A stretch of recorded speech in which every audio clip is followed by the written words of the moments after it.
आप सबको नवरात्रों की बहुत बहुत शुभकामनाएं। नवरात्रे चल रहे हैं और करवा चौथ आने वाला है और उपवास यानी कि फास्टिंग हमारी संस्कृति का एक अटूट हिस्सा है। लेकिन क्या गर्भावस्था में उपवास रखना सुरक्षित है?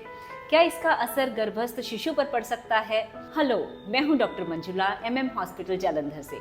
तो आज मैं बात करूंगी उपवास प्रेगनेंसी के दौरान। देखिए, प्रेगनेंसी के दौरान उपवास रखना चाहिए कि नहीं, ये कुछ एक बातों पर निर्भर करता है, जिसे आज मैं डिस्कस करूंगी क्योंकि ये एक बहुत ही इम्पॉर्टेंट टॉपिक है। देखिए, सबसे पहले तो हमने ये समझना है कि प्रेगनेंसी का कौन सा महीना आपका चल रहा है। अगर आपके प्रेगनेंसी के पहले 3 महीने चल रहे हैं, जिसमें कि आमतौर पर गर्भवती माँ को नौजिया, वॉमिटिंग, जी कच्चा होना, सारा समय कमज़ोरी महसूस होना, कुछ भी खाना तो गले में अटक जाना, ऐसे बहुत से सिम्टम्स महसूस होते हैं। और इस दौरान व्रत रखना कोई बहुत समझदारी की बात नहीं है, क्योंकि ऐसी हालत में जब आप व्रत रखती हैं तो इससे आपकी तबीयत ज़्यादा ख़राब हो सकती है और उसके चलते आपको हॉस्पिटल में भी एडमिट करना पड़ सकता है। इसके बाद दूसरा समय आता है 7 मंथ्स पूरे होने के बाद। देखिए, 7 महीने पूरे होने के बाद जो बच्चे की ग्रोथ है वो बहुत तेज़ी से होनी शुरू हो जाती है।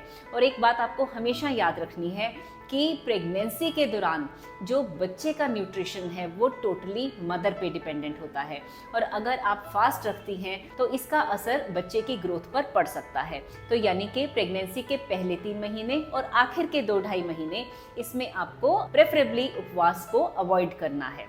दूसरा जो मेन पॉइंट जो हम कंसिडर करते हैं वो है कि अगर प्रेग्नेंट मदर को या बेबी को किसी भी तरह की मेडिकल प्रॉब्लम है, जैसे सपोज अगर गर्भवती माँ को खून कम है यानी कि अनीमिया है, तो ऐसे में वो ऑलरेडी बहुत थका थका महसूस करती है सारा दिन, या अगर मदर को थायराइड की प्रॉब्लम है, या अगर माँ का ब्लड प्रेशर बढ़ता है, या मदर को शुगर है और उसे इंसुलिन चल रही है, तो ऐसे में देखिए, जिस मदर को डायबिटीज़ होती है तो ऐसे में आपको खाने पीने का बहुत ज़्यादा ध्यान रखना होता है, क्योंकि जो इंसुलिन है वो भी आपको खाने के साथ ही लेनी होती है।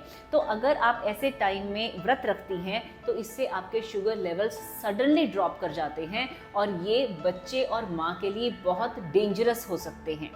दूसरी बात है कि अगर बच्चा वीक है, जिसे हम फीटल ग्रोथ रिस्ट्रिक्शन बोलते हैं, या उसे खून का दौरा कम जा रहा है, या बच्चा जिस पानी की थैली में होता है उसमें पानी की मात्रा कम है यानी कि ओलिगोहाइड्रेमियोस है, तो इन सिचुएशंस में आपको व्रत किसी भी हालत में नहीं रखना है, क्योंकि ये बच्चे के लिए जानलेवा भी सिद्ध हो सकता है। अब अगर सपोज मदर को कोई प्रॉब्लम भी नहीं है और आप 5वें-6ठे महीने में हैं और आप बिल्कुल नॉर्मल महसूस कर रही हैं और आप व्रत रखना चाहती हैं, तो देखिए, ऐसे में कुछ एक मैं आपको टिप्स दूंगी जिसमें कि आप सेफली उपवास रख सकती हैं। सबसे पहले, आपने कभी भी निर्जला व्रत नहीं रखना है प्रेगनेंसी के दौरान, और आपने कभी भी लगातार व्रत नहीं रखनी है। जैसे नवरात्रों के 9 व्रत आप अगर रखना चाहती हैं तो ये बिल्कुल भी सही बात नहीं है। अगर आप प्रेगनेंसी के दौरान व्रत रखती हैं तो आपको सारे दिन में अपने आप को हाइड्रेटेड रखना है, यानी कि आपको पानी भरपूर मात्रा में लेना है।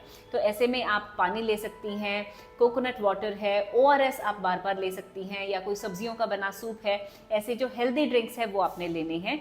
लेकिन आपने जो कैफीन वाले ड्रिंक्स है, यानी कि जो जैसे चाय है, कॉफ़ी है, या जो कैफिनेटेड रेडी ड्रिंक्स आते हैं, तो ये आपने अवॉइड करना। दूसरी बात, जब हम खाने की बात करते हैं, जैसे करवा चौथ के समय सब लोग सुबह सरगी लेते हैं, तो आप कोशिश ये करें कि सरगी में आप जो कॉम्प्लेक्स कार्बोहाइड्रेट्स हैं, हेल्दी फैट्स हैं और प्रोटीन्स, उसको आप इंक्लूड करें। क्योंकि देखिए, जो कॉम्प्लेक्स कार्बोहाइड्रेट्स होते हैं उनका ब्रेकडाउन बहुत धीरे धीरे होता है। इससे आपका पेट ज़्यादा देर तक फुल रहता है और आपको एनर्जी मिलती रहती है। तो इसका मतलब क्या है कि जैसे आप सरगी में ओट्स हैं, उसमें सब्जियां डाल के उसका दलिया ले सकती हैं, ओट्स में सब्जियां डाल के आप उसका चिल्ला ले सकती हैं, या आप जैसे दूध में बनाना डाल के उसका शेक ले सकती हैं, मेवे खा सकती हैं। लेकिन इसमें आप कोशिश ये करें कि जैसे सिंपल कार्बोहाइड्रेट्स जो हैं, जैसे कि कोई फैट वाली चीज़ें हैं, ज़्यादा घी, तेल या स्पाइसी चीज़ें या मिठाइयाँ, ये आप डेफिनेटली अवॉइड करें। सर्दी के समय लेने के लिए। तीसरा है आपने हर थोड़े थोड़े समय पे कुछ ना कुछ लेते रहना है, जैसे कि आप फल वगैरह ले सकती हैं, क्योंकि देखिए जब आप अगर सारा दिन आप व्रत रखती हैं तो ऐसे में आपके शुगर लेवल्स बहुत जल्दी डाउन जा सकते हैं और इससे बच्चे के ऊपर बहुत बुरा असर पड़ सकता है। Then the next thing is कि आपको चांद को देखकर अपना व्रत नहीं तोड़ना है। अगर आपको कोई भी प्रॉब्लम लग रही है तो आप व्रत जो है अपना पहले से ही खोल सकती हैं। और जब भी आप अपना उपवास तोड़ें तो उस समय पर आपने बहुत पेट भर के सडनली खाना नहीं खाना है। अगेन आपने जो लाइट फूड है वो प्रेफर करना है। इसके अलावा अगर आप व्रत रखती हैं प्रेगनेंसी के दौरान तो आपने ध्यान रखना है कि आपने बिल्कुल भी एक्सर्शन नहीं करनी है और बाहर नहीं जाना है घर से। कोशिश करें कि आप घर पे रेस्ट करें या किसी भी लाइट एक्टिविटी में आप अपने आप को इन्वॉल्व कर सकती हैं, या बेटर है कि आप दिन में सो जाएं। और नेक्स्ट जो एक बहुत ही इम्पॉर्टेंट बात जो मैं सभी गर्भवती महिलाओं को कहूँगी कि अगर उपवास रखने के दौरान आपको किसी भी समय पर लगता है कि आपको कमज़ोरी महसूस हो रही है, आपको चक्कर आ रहे हैं, आपको डिज़नेस है, आंखों के आगे अंधेरा आ रहा है, तो आपने उसी समय अपना उपवास तोड़ देना है और जल्दी से आपने कुछ खाने को लेना है और अपने डॉक्टर को संपर्क करना है। और इसके अलावा आपने सारे दिन में बच्चे की मूवमेंट्स ज़रूर महसूस करनी है। अगर आपको लगे कि बच्चा कम हिल रहा है या बच्चा नहीं हिल रहा है तो आपको तुरंत कुछ खाने को लेना है और अपने डॉक्टर के पास जाना है। तो अगर आप उपवास के दौरान इन सब बातों का ध्यान रखते हैं तो आप बहुत सेफली जो है अपना व्रत का पालन कर सकते हैं। तो जो मैंने आपको मेन बातें बताई उनको मैं एक बार फिर से सम अप करती हूँ कि एक तो आपने ये ध्यान रखना है कि प्रेगनेंसी के पहले 3 महीनों में और लास्ट के 2 महीनों में आपने प्रेफरेबली उपवास नहीं रखना है। इसके अलावा अगर आपको ब्लड प्रेशर बढ़ रहा है या शुगर है, थायराइड है, खून की कमी है या बच्चे को खून का दौरा कम जा रहा है, बच्चा वीक है, ऐसी कंडीशन में आपको बिल्कुल भी उपवास नहीं रखना है।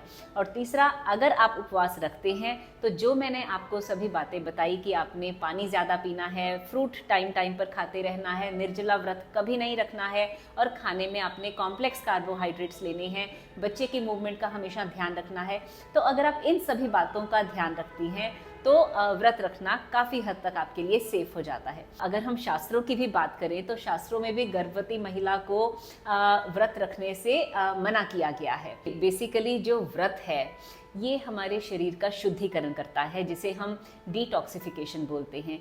ये प्रतीक है संयम का और भक्ति का। जब हम नियमित भौतिकताओं से अपने आप को दूर करते हैं तो हम अपने आप को ईश्वर से जोड़ते हैं और खुद को हम अनुशासन की ओर लेके जाते हैं।